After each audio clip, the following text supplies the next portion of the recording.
like Nick Rekieta's got people keep showing. Maybe you guys, because you cover him a lot. Yeah.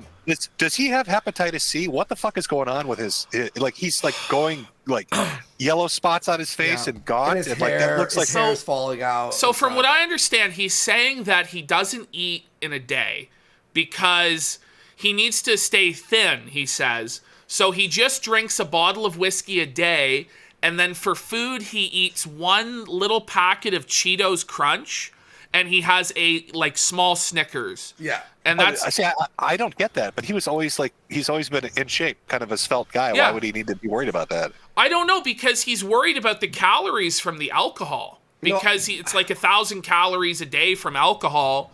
But I honestly don't know why he's doing this to himself. I think his mind, like, unfortunately for Nick, like, he is just fucked. He's a pure alcoholic. But he shouldn't be. And like, he has a wife, he has kids, he has a lot of money. I think that, you know, I've given... Well, I mean, is it becoming like leaving Las Vegas? Like, I mean, that's what it feels like. Because every time I hear or see about him, he looks kind of sicker and sicker, and everybody keeps telling me he's like drinking a shit ton every day. I don't want to be like, this is pretty like ruthless what I'm about to say about him, but from what I understand is, and this is my analysis of it, he's really resentful of his family, of his wife and children, because he got married young, and so he never had an opportunity to sow his wild oats and kind of, you know, party and hook up with multiple women. And so he's having this like midlife crisis now where he's drinking himself to death because he didn't get to sow his wild oats, and he's just like engaging in like weird activity, like going to that swingers resort called Hedonism 2, or putting a sex toy on his balls called the Baldo. Yeah. And see, I thought he'd be like, you know, super happy because with the Rittenhouse coverage and everything else, like he was one of the top streamers. I'm sure he made hundreds and hundreds of thousands of dollars.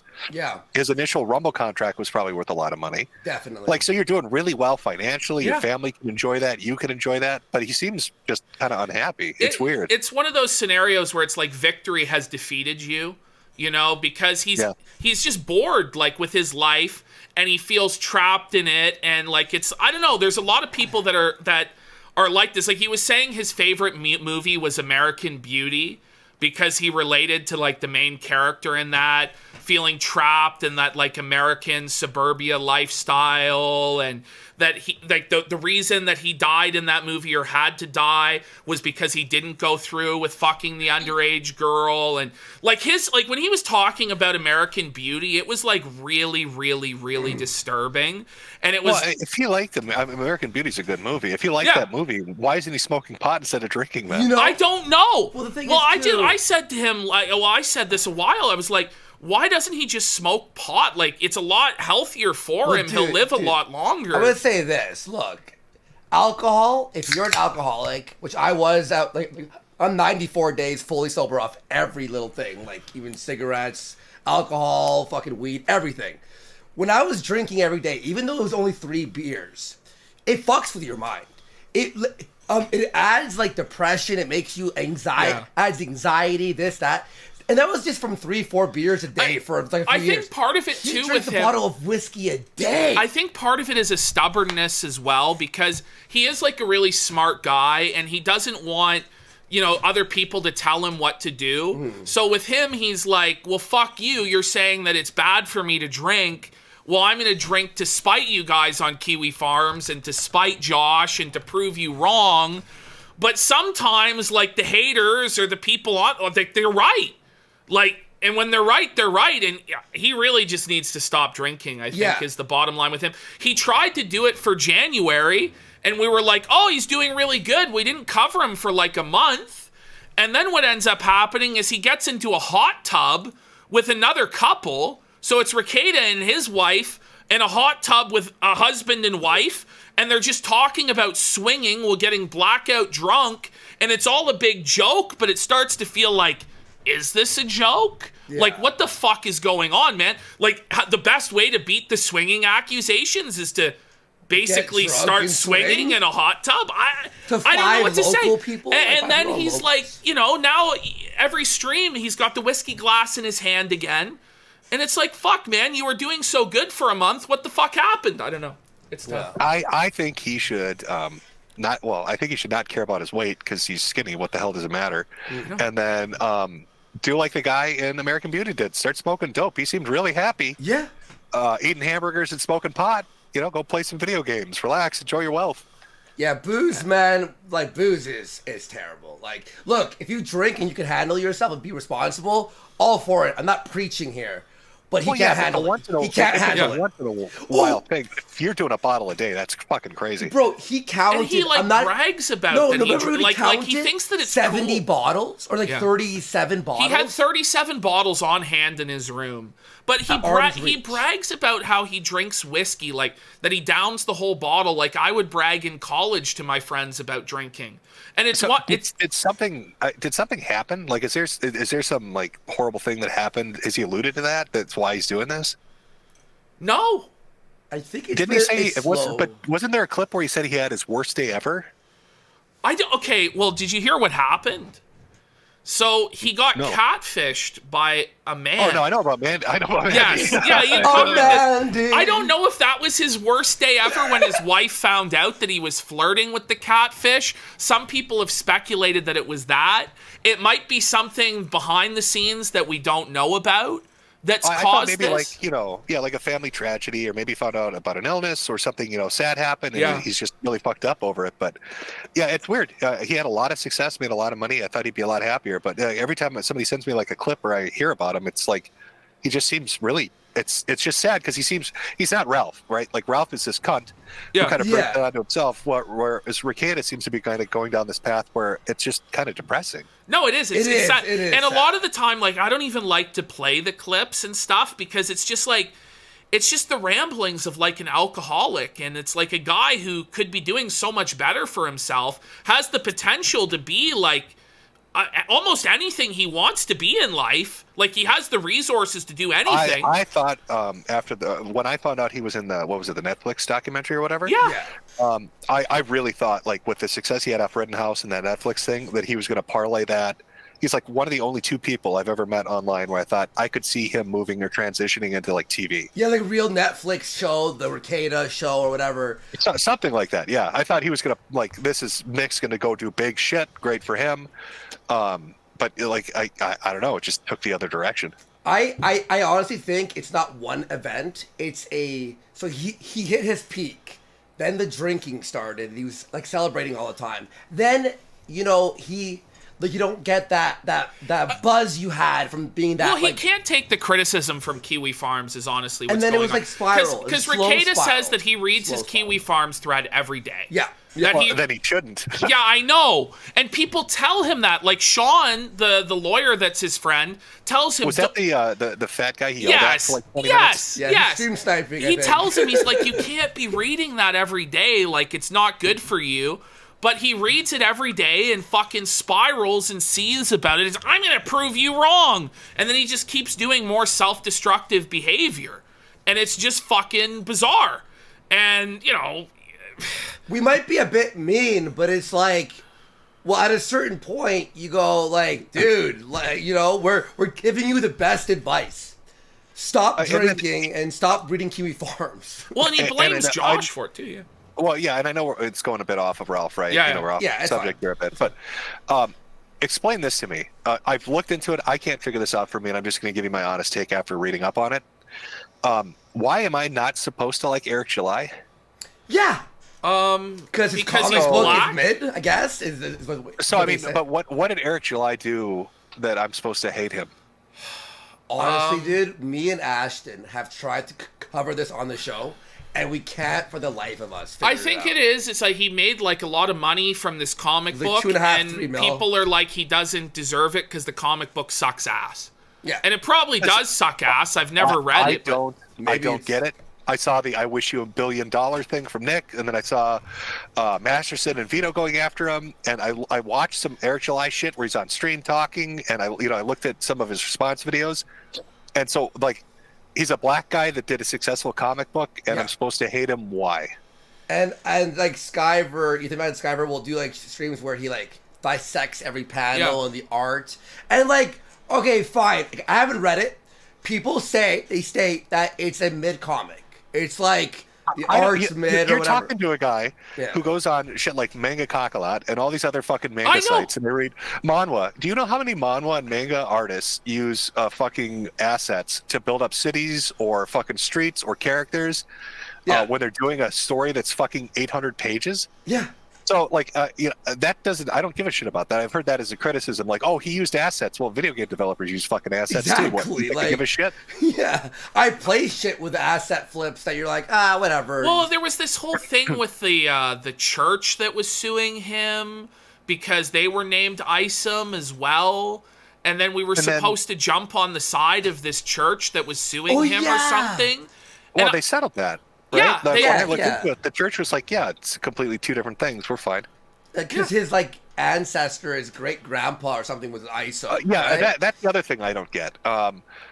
So why go piss on his grandpa's grave? Yeah, right. I don't understand this. And like, he doesn't like the comic. So he goes to this guy's ancestor's grave. I mean, we're all pretty edgy here, but like, there's some sort of a line. There has to be somewhere where it's like, this is this guy's ancestor's grandpa's grave. The fuck is going on here? And then like Dick Masterson's defending Buddy going to the grave and being like, you deserve this. And then Riley's having to go to the guy's office. The thing is, I don't get it. This is what I'm saying is like, I've heard all the shit that's been going on because I've read up on it finally, right? Yeah. But I don't. What the fuck started it? What did the guy do to deserve any of it? He's got a standoffish personality. He's successful. What? No, he is well liked, I think, in the community there, and he I guess was super successful. And then I think it drives engagement. I think there was a lot of engagement because he has a lot of fans that get pissed off when you criticize him. So they're like engagement farming these people. Let me put it this way. Okay, my wife is massively racist. Way more than I am. Let's go. Like crazy racist. Right. And, JK. she read up on this too. And she's like, I don't fucking get it. Why am I not supposed to like him? Yeah. She doesn't get it either. She's left baffled as to why, because he made money and he fulfilled his fucking promises. Yeah, no, I was asking Ashton, may we watch this video? We watched, I think, 10 minutes. I'm like, why do we hate Eric? And I don't get it. And then Ashton was like, I think because he's black and successful, I guess. And I don't even think it's that, though, to be honest. I think it's just easy drama for these people. I just don't know how it even started. I just have never been that invested in it. And so, like, I haven't looked into it. Cat said he started flagging. Is that what started this? Did July? I mean, I wouldn't be surprised if that was the case, but I haven't heard that until now. Well, like, that's the thing. Like, nobody lays it out, right? This is always a problem. Like, I come across it and I hear all this crazy shit about, like, pissing on gravestones and, like, going after the guy. But nobody, like, is like, oh, this is why it started. So was he flagging people? Is that what started it, or is that just bullshit? I mean, the thing is, though, like, everybody involved in this, I think, is, like, flagging and doing report bullshit. Because, unfortunately, like, that's the way, like, the internet is now. Where pretty much everybody is doing all this report fagging bullshit all the fucking time. Like, Dick Masterson is one that's guilty of it as well. Yeah. When he did the campaign against Pod Awful's Patreon. Vito's always going for people to be deplatformed. There's a fucking tweet. If somebody has an archive of this, God, I'd love it. It was Masterson responding to Porcelain after Porcelain had lost, like, his Patreon or, like, a channel or something. And, like, Dick came out with this weird defense saying, oh, that's freedom of speech. They're exercising their corporate freedom of speech by banning you. Yeah, I remember Isn't that a bizarre fucking take? Oh, and then also speaking about Dick Masterson and Vito, who Vito also... Well, Vito's the biggest snitch of all time, so if it's that Eric July was flagging, like, holy shit. Yeah, fucking when I went to my fight to fight Salt Poppy, fucking Vito found an old video of when someone on my show was saying the N-word and I was laughing, and he added KSI, all Misfits, the journalists that were in London all week. And we had journalists come up to us at the event and ask us about this shit. Vito's a piece of shit. And they're like, you guys seem like cool guys. What's all this bullshit? Like, and we're like, well, this is Vito the pedophile. And they're like, oh, we understand. Yeah. So like it's I don't know. The other thing I found a little weird, it's not going to make me any friends, but the other thing I found a little weird, Eric July delivered on his product Vito hasn't done his comic yet. I know.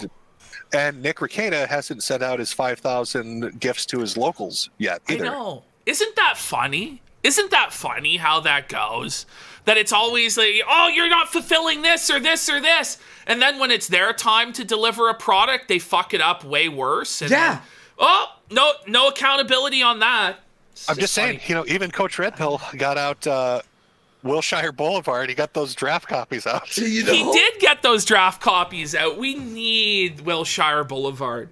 Joey's King tour for 5. Hey, Jim, since you just jaded me on your Ralph stream, I'll ask again. What do you think of Drexel bragging about being a child groomer and Rekieta being okay with it because they're friends? I don't know if he's there for that. So what's the, I'm not, Drexel's not on my radar. So what's the, give me the Drexel lore. So the story is, basically Drexel was fucking this single mom in her 30s. Okay. And so she had a daughter that was like 15 or 14, and he was with her for like 4 or 5 years with the single mother. Now, the daughter expressed to Drexel an interest in BDSM activities, so shortly after she was of age, Drexel took her to a BDSM club and fucked her, the daughter. So she expressed this interest in BDSM when she was 13 and 14 to him? I don't know when, but at some point between being 14 and like 18, she confided in Drexel that she wanted to be like dominated. And then when she turned of age, then Drexel fucked her. And this was a story he told.